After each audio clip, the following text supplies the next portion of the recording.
Welcome to Penrose Learning, where we make understanding easy. Hey everyone! Want to seamlessly connect your Garmin watch data with Strava? It's the best way to share your activities, dive deep into performance analytics, and keep all your fitness goals in one central spot. Getting your Garmin and Strava talking to each other is incredibly simple, and I'll walk you through the single, official method for 2025.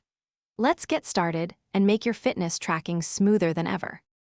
The key to connecting your Garmin watch with Strava is through the Garmin Connect platform itself. This is Garmin's official hub, where all your activity data from your watch is securely stored. Think of it as the necessary bridge between your device and all third-party applications.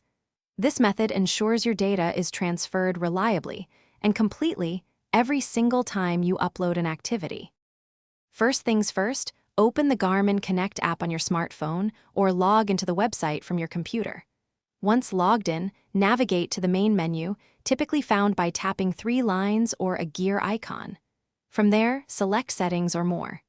Inside Settings, look for third-party apps or connected applications. This is where you'll find the option to link Strava. When you've found the third-party apps section, simply select Strava from the list of available services. You'll then be prompted to log into your Strava account and grant Garmin Connect permission to share your activity data. It's a quick authorization process to ensure your privacy and data security. Once confirmed, the connection is established, and your activities will begin syncing automatically.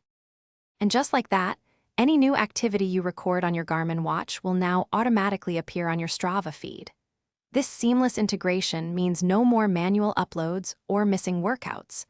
You can now fully leverage Strava's advanced analysis tools, join challenges, and connect with your community. Enjoy exploring all the features and celebrating your achievements with ease. Thanks for watching. If this was helpful, leave a like and consider subscribing. See you next time.